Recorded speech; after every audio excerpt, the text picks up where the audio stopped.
Hey, Thrand here. Hiya, this is Eldgrimr. And we're here with the illustrated guide to Viking Martial Arts by Antony Cummins. And we're going to continue with Viking Martial Arts Lesson 3. And we've chosen pretty much to go over some of the more controversial stuff in the book that people are talking about. And he documents in the Sagas of sundering a weapon, or cutting through the shaft or haft of a weapon, like a spear or an axe, or polearm, even in one of the accounts here we see. And what we're going to do is try to copy some of the images in the book, see if we can actually hack through a spear in that manner, being used two-handed and thrusted at a shieldman, and see if there's any alternative techniques to maybe making this work in some way. Yeah, you know, looking at this, I have to say that it's a great desk reference for your sagas, and I think Antony's trying to discover how to do that. But one of the things we've noticed in two other reviews of his work is that I think when you draw illustrations or you illustrate through stills, you know, how to do a martial art, I think it makes it more difficult to learn something like that. So I think you pretty much have to get up and do this yourself. After you look at these pictures and you read the accounts, you pretty much have to get up and actually use your own martial ability and practice. We're not telling you to go out with real edges and hurt each other, but you need some kind of effigy of it and to actually get a feel for it and actually have a little bit of experience. So what we're going to do today is try to apply some of our experience and what we know and see if this is possible, how it would have worked in the sagas, and how these men might have orchestrated the whole thing or set it up to actually sunder their opponent's weapon or damage it in some way. Yeah, it sounds like a great idea. I'm excited to try it out and see what happens. Let's do it. All right. Yeah. All right. We have Eldgrimr here, and he's got his gear or his spjot, his spear. And what he's going to do is he's going to be standing back, and we're going to try to copy that illustration out of Antony's book where he has the spear, and he's going to thrust at me, and he says on the inside. So that means as he thrusts, so y'all see, if I had it this way, he wouldn't have an opening. I'd be standing here and not give him one. I'd have to let him have an opening to get him to do this if I want to try the sunder idea. So let's say I give him the opening, he's coming in, I'm going to be cutting this way. So what I've got to do is actually step over and cut so I don't get hit. So what we'll do here is we'll say I did that. We're going to go ahead and try that. Try to aim it a little bit lower, because honestly, if he was aiming it the way he had it, he knows what he's doing. He's aiming this at my throat. All I see is this. So honestly, he would thrust me directly in the face, and I would never have time to react. But now, if let's say he was aiming it lower, where I have a chance. He has a low posture, and I'm here. So I noticed that, so I try to give him this opening. Let's see what it did. Anything to it? Let's try a little bit harder blow next time. It didn't really get anything that time. Let's try one more. And this is actually a smaller diameter. This is about 3/4 inch, almost an inch, which a lot of the spears we find would be longer than this, but would actually have that diameter. Some would be larger and hardwood. This is hardwood. I don't know how the grain's going, but most of the time they made sure they cut it out of the tree and straightened it and then rounded it. So it'd be a lot like a bow. All the grain would be going the same way. A lot of these dowels nowadays are done on a lathe, so if it does snap or something, sometimes that would be poor quality workmanship from today, not right. But let's see what it does. Might want to be a little further back, your spearman. Yeah. There. But let's say he's got it down at my belly. When I see he's got it that way, and it's not at my face where I can determine how fast he's moving and so on, I let him have an opening. Try again. Try again. And that was the best one we got the whole time. Let's see what we got. I saw a good gash. Yeah. How deep did it go? That's pretty deep. It doesn't appear to be cutting through. Yeah. Now what I'm assuming is on a battle, you would want to hit any spear. If it comes over the shield wall, you'd want to try to cut it. They had German mercenaries later century that used the big Zweihanders and the Flimbergs and stuff, and they would actually use another pole or a hook to catch the long polearm when it came over the shield wall, pull it down, and then the man would hack it off two-handed. So we know it's possible to cleave through one of these, even larger diameter poles on longer, heavier spears and polearms. But in this situation, I don't think it's going to work very. One more time, just to. No. There. What are you looking for? I'm looking for you to thrust one more time. All right. Okay. Yeah, I don't think we're going to just get that. I'll try really hard. One more time. All right. Ready? Now it's a really good blow. How bad? We're nicking it pretty good, but you know, I'm not quite seeing it. I'm having to move, and honestly, I feel uncomfortable. Really, with a spear, I'd want to just thrust. I'd want to just come in and take it. Yeah. But oh well. That's pretty cool, though. Let's go ahead and try something else. What I think is, you read a lot of the sagas and they talk about it binding, like the spear ends up against a rock, or against something. It's bound in such a way that when it gets hit, it's more of a sundering break. Or he dashes. Well, that one, when it states dashes, I almost think maybe it would meant like in our video, where I hook it with the axe and I pull the simulated naginata down and then stomp it, breaking the head off. Yeah. Which they talk about this in Sagas too, and I believe he covers that in his book, where you stomp the weapon, breaking it, or push it down. The spear comes in and hitting it down and then stepping it up. And that would be dashing to me, going up the. Yes. Which of course we're not going to break it that way right now. But let's try one. Let's say if you were aiming at my head, at my face, and you thrust in.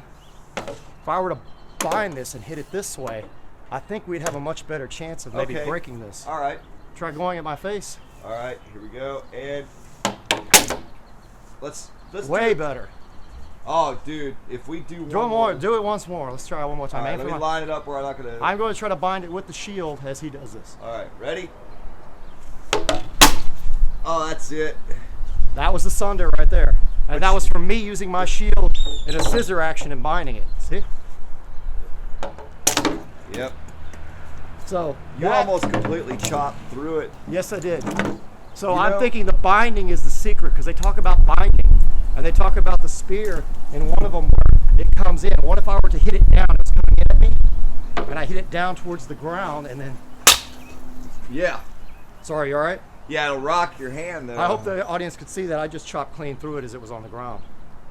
I think that's interesting that we found a way to make the sundering in any way, or even bound it down and hit with the foot, you could probably snap the shaft. If the warrior was quick enough and could set the guy up, and he would eat, I think you would know to try to stop me from doing that. I think so. You would be in fear of that happening if you had a weak shaft. It's repeated damage over and over and over to a shaft that's really going to do it. Well, while we're at it, do you want to try the axe? Let's do that. I'm eager to see how that works out. The way I would say this is, on the outside means if you took a blow at me, like you're throwing a blow. Which one? This one? Oh no, straight overhead. Straight over? Slide step out. Oh, sorry. Ooh. I don't want to hit you. Yeah, you kind of caught my. Right, we got to be careful with this one. I don't think we're going to be able to really do this the way the weapons are in the situation. So slot shot. What I would follow what I would do is sidestep and follow my. Okay. Oh, you hit metal against metal. I hate that. Never good. You don't want to ever hit your sword into another blade. Like if I was fighting him and he tries to hit me, I could do this, and I might damage his axe in the process. That's fine. But let's say if I was going to be hitting another sword, you would not do that. No. If I had to parry this way, I would do something go flat. Correct. If I could, I'd want to brace this and hit it this way. If I had to. Normally, I would just use my shield. Right. My skjolder to do it. But let's say if he's coming in, I don't think you're going to get it. I just don't see it. I don't. He's going to keep his hand behind this shield. This is a very large shield. I'm not seeing it. I'm trying to get in. But as it's traveling away from you and down, you're not getting enough. The only way I think you could sunder the axe is if you're attacking on this side. So.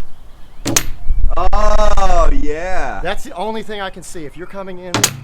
And I'm seeing the damage to my axe, and I don't want to do this anymore, but I'm seeing that it would eventually damage it if I kept doing it. I think you're right, dude. And also, one of the accounts, and I'd like to recount this real quick. He's using a pole arm against another pole arm. It sounds like it was braced as well, possibly. Just throw this stuff down real quick. Okay, well, I'll throw your skjolder and your ooks away. And what we're going to do is I'm going to explain this. Let's say he wants to parry with this, and I get in on him. I've gotten past his pole, and I'm throwing a blow. He's going to you're going to put this up to defend yourself. Okay, yeah, all right. If you're to brace this and put it up, and I hew into it, it's possible with enough force to break this, like we did that against the shield. But again, that's a binding. Right, it's another binding. And I think that's described in the Saga too as well, if you go back and look at the accounts in his book.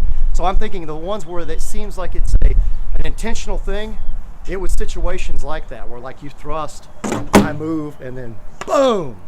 Yeah. And I give it everything I've got, knowing I can try to go through that and then cut into you as well. If you didn't have armor, that would probably be a death blow. I believe you're right, Thrand. I think that was 2 pole arms though at the time. But as for just cutting it in midair as it comes by, I'm not seeing it as it's okay to try, but I don't think you'd risk your life trying to do it. I think you're right about that. Unless it was opportunity. It was opportunity. That's all I could do is hit his poles that went by. Yes, I would rather do that than nothing as I back off. You might get the nicks in it and weaken it over time, so that when you do finally bind it, that's when you're going to get the sunder. Correct, but like as for pushing it to the ground and stomping it or hacking it as it's going down, because a lot of times you follow the angle of the shield here to cut, because the shield's in the way, so you have to follow the angle of the shield, keep your hand behind it to protect your hand. Yeah. So everything's behind here. In that case, when you push it down, you've got your cut. It's just boom. Yeah. As one on top I did's a little trickier.